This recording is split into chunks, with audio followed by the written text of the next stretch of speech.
Chapter 32. Give ear, O heavens, and I will speak, and let the earth hear the words of my mouth. May my teaching drop as the rain, my speech distill as the dew, like gentle rain upon the tender grass and like showers upon the herb. For I will proclaim the name of the Lord, ascribe greatness to our God. The rock, his work, is perfect, for all his ways are justice. A God of faithfulness and without iniquity, just and upright is he. They have dealt corruptly with him, they are no longer his children, because they are blemished. They are a crooked and twisted generation. Do you thus repay the Lord, you foolish and senseless people? Is not he your Father who created you, who made you and established you? Remember the days of old, consider the years of many generations. Ask your father and he will show you, your elders and they will tell you.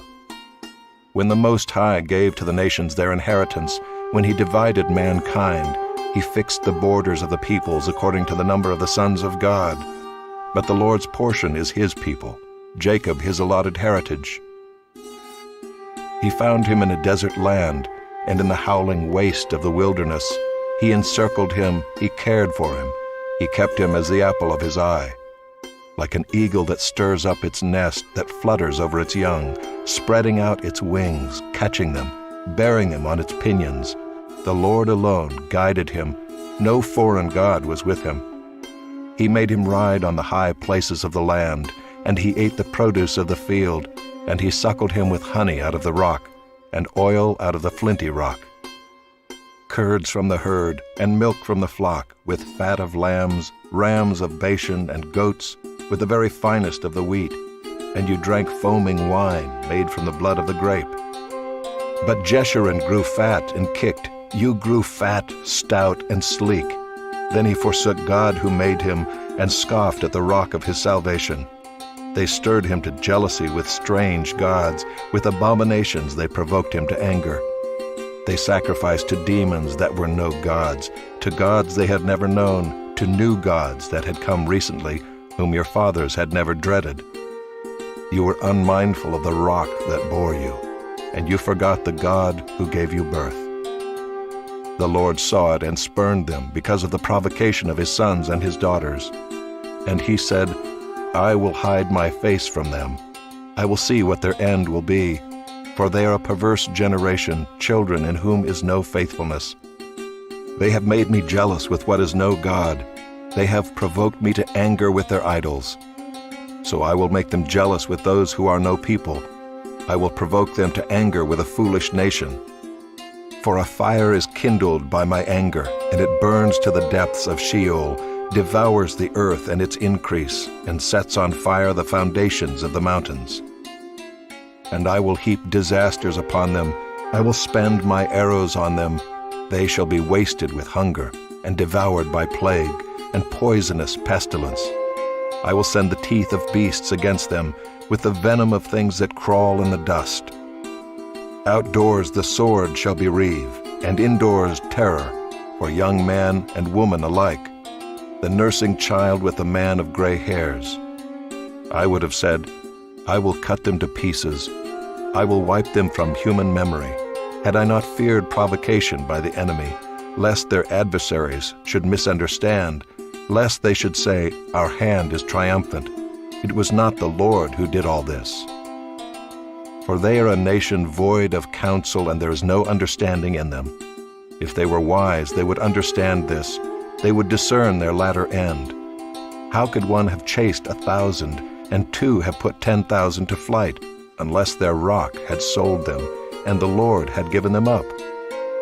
For their rock is not as our rock. Our enemies are by themselves. For their vine comes from the vine of Sodom, and from the fields of Gomorrah. Their grapes are grapes of poison, their clusters are bitter. Their wine is the poison of serpents and the cruel venom of asps. Is not this laid up in store with me, sealed up in my treasuries?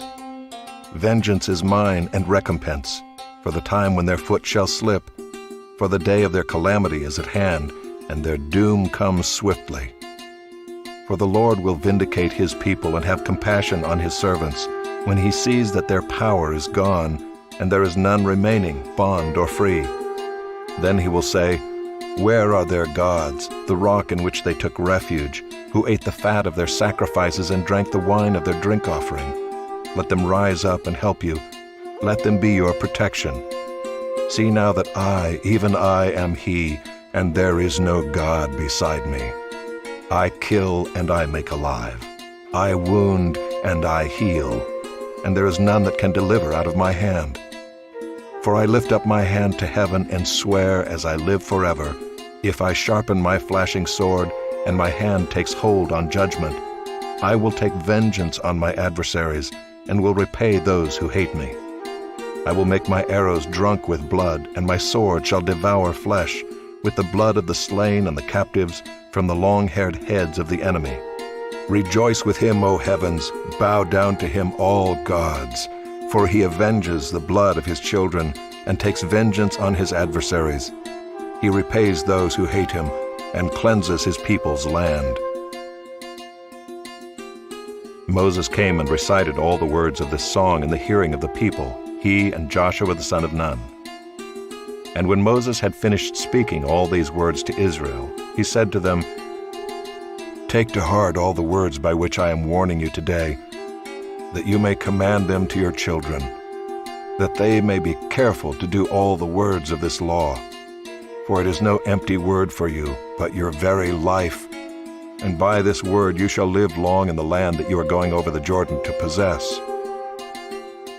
That very day the Lord spoke to Moses, "Go up this mountain of the Abarim, Mount Nebo, which is in the land of Moab, opposite Jericho, and view the land of Canaan, which I am giving to the people of Israel for a possession.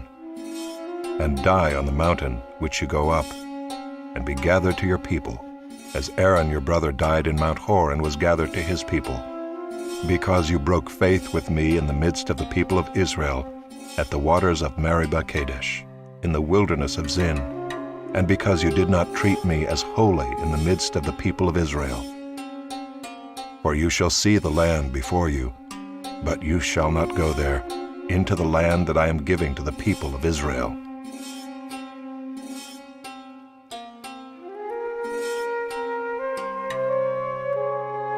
Chapter 33. This is the blessing with which Moses the man of God blessed the people of Israel before his death. He said, "The Lord came from Sinai and dawned from Seir upon us. He shone forth from Mount Paran. He came from the 10,000s of holy ones with flaming fire at his right hand. Yes, he loved his people. All his holy ones were in his hand. So they followed in your steps, receiving direction from you, when Moses commanded us a law as a possession for the assembly of Jacob. Thus the Lord became king in Jeshurun, when the heads of the people were gathered, all the tribes of Israel together. Let Reuben live and not die, but let his men be few." And this he said of Judah, "Hear, O Lord, the voice of Judah, and bring him into his people. With your hands contend for him, and be a help against his adversaries." And of Levi he said, "Give to Levi your Thummim, and your Urim to your godly one, whom you tested at Massah, with whom you quarreled at the waters of Meribah, who said of his father and mother, 'I regard them not.'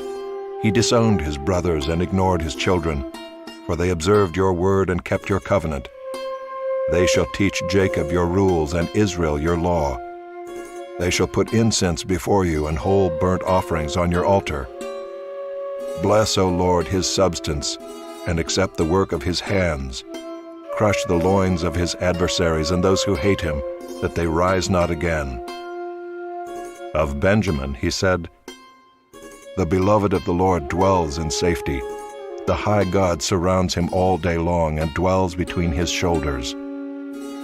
And of Joseph he said, "Blessed by the Lord be his land, with the choicest gifts of heaven above, and of the deep that crouches beneath, with the choicest fruits of the sun, and the rich yield of the months, with the finest produce of the ancient mountains, and the abundance of the everlasting hills, with the best gifts of the earth and its fullness, and the favor of him who dwells in the bush. May these rest on the head of Joseph, on the pate of him who is prince among his brothers. A firstborn bull, he has majesty, and his horns are the horns of a wild ox. With them he shall gore the peoples, all of them, to the ends of the earth. They are the 10,000s of Ephraim, and they are the thousands of Manasseh. And of Zebulun he said, Rejoice, Zebulun, in your going out, and Issachar in your tents. They shall call peoples to their mountain. There they offer right sacrifices, for they draw from the abundance of the seas and the hidden treasures of the sand. And of Gad he said, Blessed be he who enlarges Gad. Gad crouches like a lion, he tears off arm and scalp.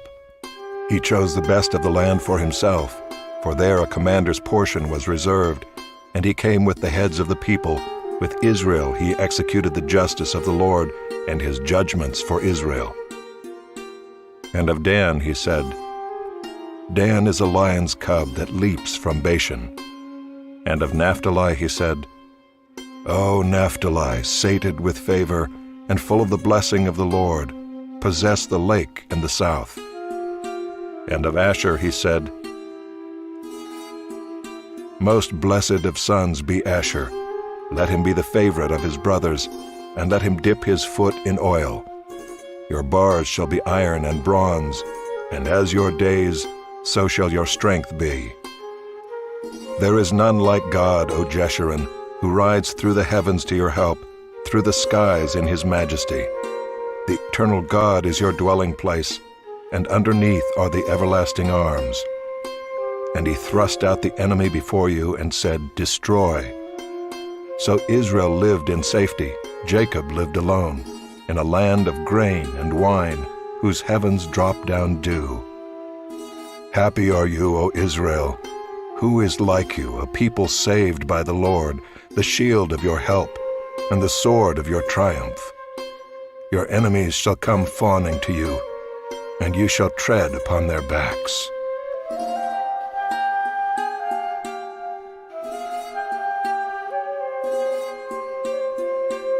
Chapter 34. Then Moses went up from the plains of Moab to Mount Nebo, to the top of Pisgah, which is opposite Jericho. And the Lord showed him all the land, Gilead as far as Dan, all Naphtali, the land of Ephraim and Manasseh, all the land of Judah as far as the western sea, the Negeb and the plain, that is the valley of Jericho, the city of palm trees, as far as Zoar. And the Lord said to him, This is the land of which I swore to Abraham, to Isaac, and to Jacob. I will give it to your offspring. I have let you see it with your eyes, but you shall not go over there. So Moses, the servant of the Lord, died there in the land of Moab, according to the word of the Lord. And he buried him in the valley in the land of Moab, opposite Beth Peor. But no one knows the place of his burial to this day. Moses was 120 years old when he died.